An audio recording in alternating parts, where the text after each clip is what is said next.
My girlfriend laughed. I always keep my ex as a backup plan, just in case. I said, that's smart thinking. Then I called her ex and politely explained that his backup plan was now his primary responsibility. The screaming match I overheard through the phone was legendary. Original post-I, 27 male, was sitting across from my girlfriend Meredith, 25, at this trendy brunch spot she'd been dying to try. We'd been together for 8 months, and I was actually planning to ask her to move in together. Had already started looking at places with enough room for her massive shoe collection. We were 3 mimosas deep when the conversation turned to relationships. Her friend Jenna had just gotten dumped, and Meredith was going on about how Jenna should have been smarter about it. See? That's why I always keep Derek around, she said, scrolling through her phone. Smart girls always have a backup plan. I nearly choked on my eggs Benedict. Derek? Your ex-Derek? She laughed. Actually laughed. Yeah, we still text all the time. He's always asking me out for coffee or drinks. I keep telling him maybe someday. Gotta keep those options open, you know? Just in case things don't work out with us. The way she said it. So casual, like she was talking about keeping an extra phone charger in her purse. That's interesting, I managed. Oh, come on, don't be insecure. Every girl does it. Derek's still totally into me. He literally told me last week he'd take me back in a heartbeat. It's nice knowing I have that safety net, you know? Like if you ever screwed me over or whatever, I wouldn't be alone. I took a long sip of water. Does Derek know he's your backup plan? Obviously not in those exact words. I just keep him interested enough. Send him selfies sometimes, laugh at his jokes, that kind of thing. He thinks we're building a friendship. That might lead somewhere. She made air quotes and rolled her eyes. Men are so easy. That's actually pretty smart thinking, I said calmly. She beamed. Right? My mom taught me that. Never burn bridges with guys who treated you well. You never know when you might need them. We finished brunch. She kissed me goodbye, said she was going shopping with her sister. I smiled, waved, went home. Then I pulled out my phone and found Derek Morrison on social media. Wasn't hard. Meredith had him in like half her photos from 2 years ago. His number was listed on his business profile. Real estate agent. Perfect. The phone rang twice. Derek Morrison, how can I help you find your dream home today? Hey Derek, this is James. I'm dating Meredith. Silence. Then, okay? Is everything all right? Yeah, totally fine. Just wanted to chat real quick. So apparently you're Meredith's backup plan. She told me over brunch. Thought you should know that your position has been upgraded. What? What are you talking about? She literally told me she keeps you around as a backup in case we don't work out. Strings you along with selfies and flirty texts. Her exact words were, men are so easy, when explaining how she keeps you interested. I could hear his breathing getting heavier. Listen, man, I continued, I don't do backup plan relationships. So congratulations, you've been promoted from backup to primary. She's all yours. I'm done. Wait, she said I was her backup plan? She said that? Word for word, dude. Laughed about it too. Said she keeps you thinking there's a chance so she has a safety net.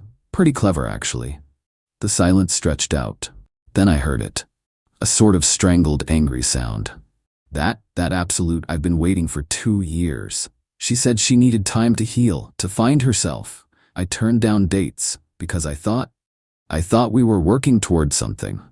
Yeah, well, now you know. Anyway, she's at the mall right now. Probably buying stuff with the credit card her backup plan gave her. Some investment banker named Keith she mentioned once. You might want to clarify your position with her. Are you serious right now? She has multiple backups? Apparently it's what smart girls do, according to her. Her mom's advice. What came next was beautiful. Derek absolutely lost it.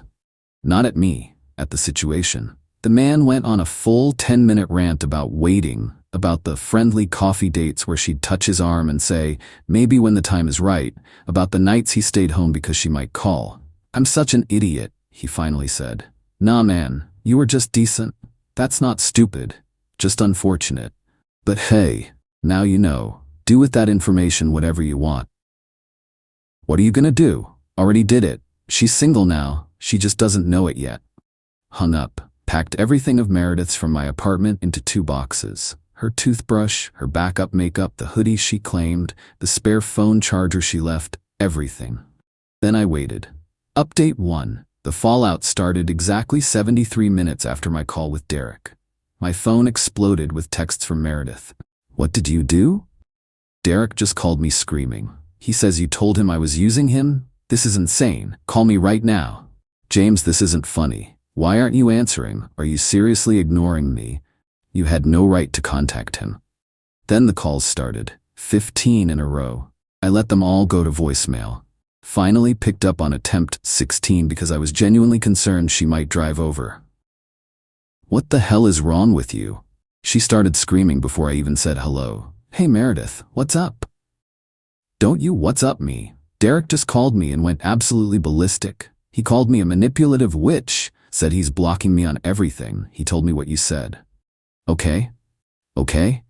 You told him I was using him as a backup plan. I mean, weren't you?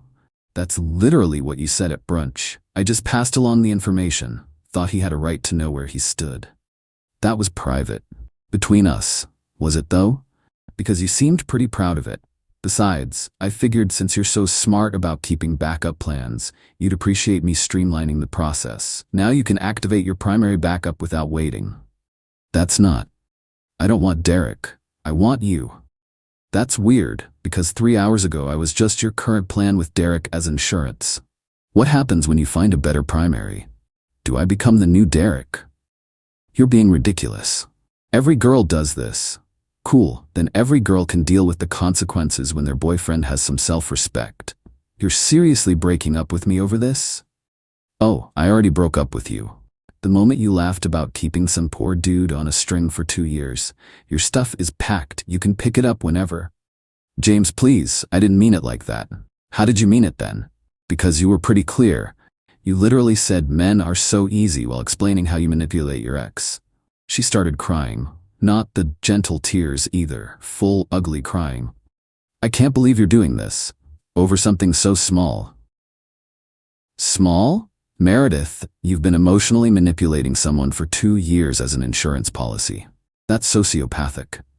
I was just being practical. My mom always said, your mom's advice sucks, and apparently she raised someone who thinks relationships are like insurance policies. Where am I supposed to go? I told my roommate I was moving in with you next month. Sounds like a you problem. Maybe check with Keith, the investment banker? He's backup number 2, right? Dead silence. Then, how did you? You mentioned him like 3 weeks ago. Said he was still totally obsessed with you from some dating app. These details stick when your girlfriend is literally collecting men like Pokemon cards. I cannot believe you're being such a baby about this. And I can't believe I dated someone who thinks keeping a roster of backup dudes is normal. Your stuff will be outside my door. Don't knock. James, wait, I hung up. 20 minutes later, her sister Natalie started texting me. Then her best friend Qley. Then her mom. The mom who gave her this brilliant advice. Mom's text was my favorite. James, Meredith explained the misunderstanding. You're overreacting to a silly girl talk conversation. She didn't mean anything by it. Please be the bigger person here. I responded. Mrs. Robinson, your daughter literally admitted to stringing along her ex for 2 years as a backup plan on your advice. That's not silly girl talk. It's manipulative behavior you apparently encouraged. Your daughter is single now. Maybe teach her some actual relationship values instead of how to treat people like safety nets. She called immediately. I didn't answer. Update 2. So the Derek situation got even better. Turns out my boy Derek went full scorched earth. He screenshotted everything. 2 years worth of Meredith's texts leading him on. The I just need time messages. The you're so special to me, maybe someday conversations. The selfies with captions like, thinking of you. Thinking of you. He posted it all on his Instagram story with the caption, when you find out you've been someone's backup plan for 2 years. Guys, don't be me. If she's not choosing you, you're not chosen. It went locally viral. Like 5,000 views in 3 hours viral. Meredith called me sobbing. How could you let him do this to me? Let him? I don't control Derek. He's his own person, unlike how you saw him apparently. Everyone is calling me horrible things. My coworker saw it. My dad saw it. Yeah, consequences suck, don't they? You ruined my life. No, your behavior ruined your life. I just made sure Derek knew the truth. What he did with it was his choice. I'm getting messages from random men calling me a manipulator. Well, don't you dare. Meredith, you literally manipulated someone for 2 years. If the shoe fits, I need you to tell Derek to take it down. I actually laughed. Why would I do that? Because you loved me. Past tense is correct, and people who love each other don't keep backup plans. They don't string along exes. They don't treat their partner like they're replaceable. This is insane. It was just insurance. Insurance is for cars and houses, Meredith, not relationships. Then came the kicker. Her mom showed up at my apartment. Actually showed up. This 55-year-old woman in designer workout clothes standing at my door like she was ready to give me a stern talking to. We need to discuss this situation, she said, pushing past me into my apartment. There's no situation. Meredith and I are done. You don't end an 8-month relationship over girl talk. It wasn't girl talk. It was her admitting she's been emotionally manipulating her ex for years while planning to do the same to others. That's called being smart about relationships. Men leave, they cheat, they get bored. A smart woman has options. And a decent person doesn't string along human beings as options. She actually rolled her eyes at me. You're young. You don't understand how the world works. I understand that you raised your daughter to view relationships as transactions and people as insurance policies. I raised her to never be vulnerable, to never be left with nothing. You raised her to be a user, and now she's facing the consequences. She's devastated. Good, maybe she'll learn something. Mrs. Robinson pulled out her checkbook, an actual checkbook. What will it take to fix this? 5,000? 10? Are you seriously trying to pay me to date your daughter? I'm trying to fix the mess you created. I didn't create anything. I revealed it.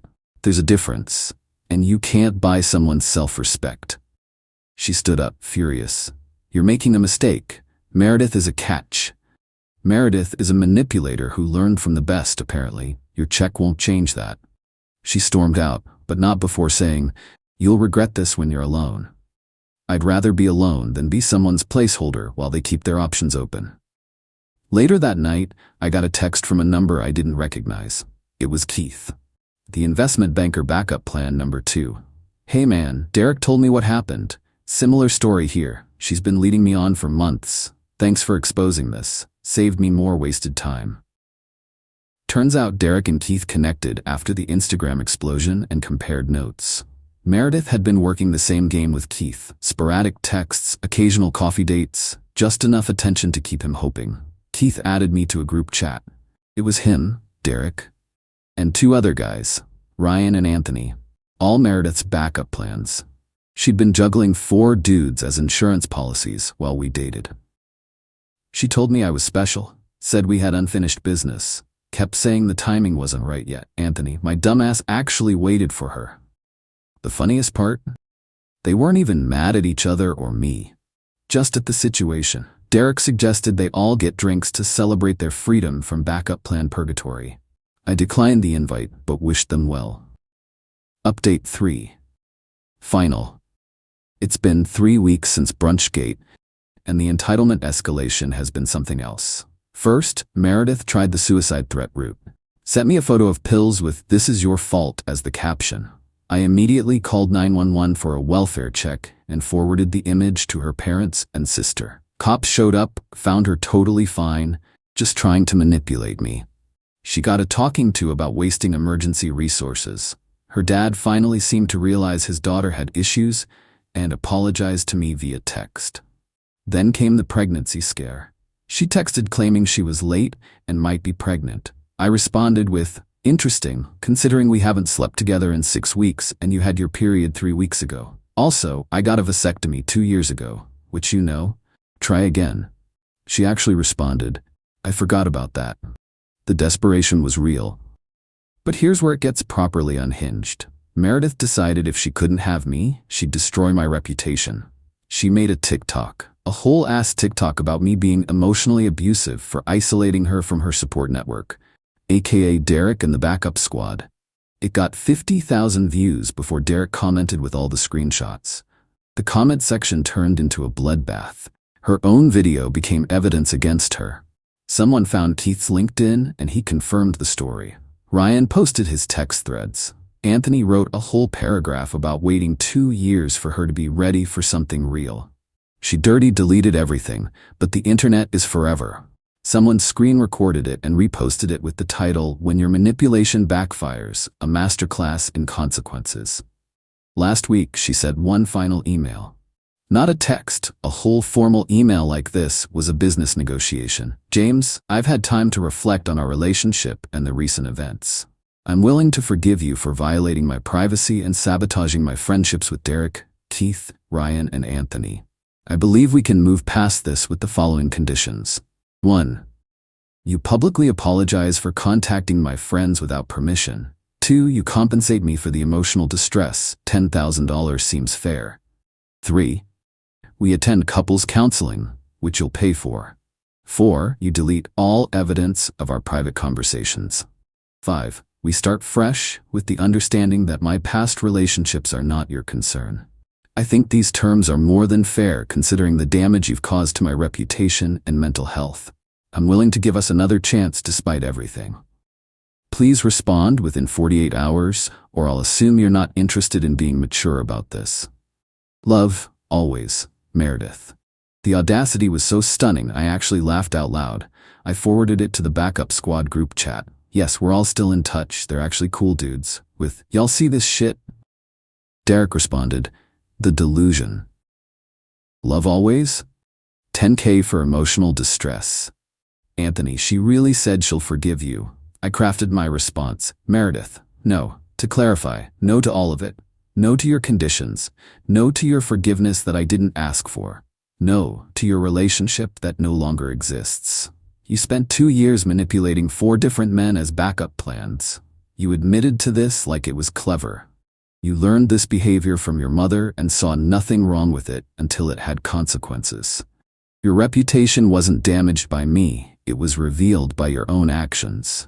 Your mental health isn't my responsibility, especially when you tried to fake suicide for attention. The only thing I'm interested in is never hearing from you again.